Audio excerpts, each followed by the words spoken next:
Hi dears, welcome back to my channel. நான் உங்களுடைய டேசி பிக்னஸ் குக்கிங்லேருந்து இட்லி, தோசை, சப்பாத்தி, பூரி எல்லாத்துக்கும் ஆப்டான ஒரு மட்டன் குருமா எப்படி பண்ணுறதுன்னு பார்ப்போமா? எப்போவுமே எந்த வேலை செய்கிறதுக்கு ஸ்டார்ட் பண்ணும்போதும் தேவையான தக்காளி, வெங்காயம், பச்சை மிளகாய், கருவேப்பிலை, கொத்தமல்லிலாம் எடுத்து வச்சிட்டோம்னா நமக்கு ரொம்ப சிம்பிள். ஓகே, வாங்க இப்போ நம்ம வீடியோக்குள்ளே போகலாம். 1/2 கிலோ மட்டன் எடுத்திருக்கேன். அதுக்கு நான் வந்து மீடியம் சைஸில் 2 வெங்காயம் எடுத்து அது நீட்டாக கட் பண்ணியிருக்கேன். அதே மாதிரி 2 தக்காளி நீட்டாக கட் பண்ணி சேர்த்துருக்கேன். கருவேப்பிலை, பச்சை மிளகாய் போட்டிருக்கேன். முதல்ல வந்து மட்டனை நம்ம இந்த இதில் வேக வச்சுக்கலாம். இஞ்சி பூண்டு பேஸ்ட் சேர்த்துக்கோங்க. 2 பச்சை மிளகாய் சேர்த்துக்கிறேன். இதை வந்து நம்ம இப்போது குக்கரில் ஒரு 3லேருந்து 4 விசில் வச்சு எடுத்துக்கலாம். அதுக்கப்புறமா மறுபடியும் குக்கரே வந்து வாஷ் பண்ணி திருப்பி வச்சுக்கோங்க.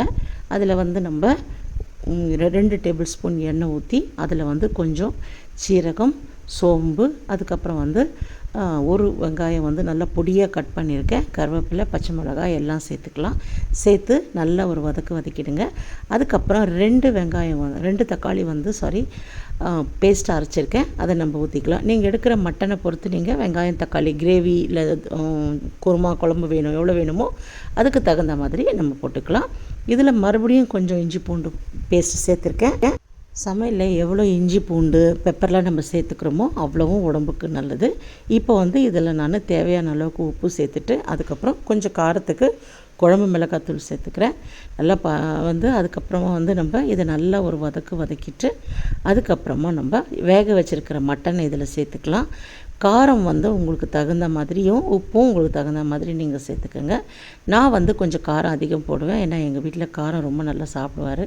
அதனால் இப்போ வந்து நம்ம வேக வச்சுருக்கிற மட்டன் இதில் சேர்த்துக்குவோம். குழம்பு கொஞ்சம் கொதிச்சுட்டு வரும்போது நம்ம பெப்பர் பொடி வந்து ஒரு 1.5 டேபிள் ஸ்பூன் சேர்த்துக்குவோம். இப்போது மறுபடியும் நம்ம குக்கரை மூடிட்டு ஒரு 4 விசில் வச்சு எடுத்திங்கன்னா மட்டனெல்லாம் நல்லா பூ மாதிரி வெந்துடும். அதுக்குள்ளே விசில் வர்றதுக்குள்ளே ஒரு மிக்சியில் நம்ம கொஞ்சம் தேங்காய், முந்திரி, அதுக்கப்புறம் ஒரு பச்சை மிளகாய், ஒரு ஏலக்காய் போட்டு நம்ம நல்லா வந்து பேஸ்ட் மாதிரி பண்ணி எடுத்துகிட்டு வந்துடுவோம். அதை எடுத்துகிட்டு வந்து அது இப்போ கொதிச்சிக்கிட்டு நல்லா மட்டன் எல்லாம் வெந்து சூப்பராக வந்திருக்கும். இப்போ அந்த பேஸ்ட்டை வந்து இதில் சேர்த்துக்குவோம். சேர்த்துட்டு நல்லா ஒரு கிளறி கொதிக்க விடுங்க. நல்லா கொதித்து வரும்போது கை நிறைய கொத்தமல்லியை வந்து பொடியாக நறுக்கி போட்டு மட்டன் குருமா ரெடி ஆகிடுச்சு. இட்லியோடு சாப்பிடலாம், தோசையோட, சப்பாத்தி, பூரி செம்மையாக இருக்கும். ட்ரை பண்ணி பாருங்கள்.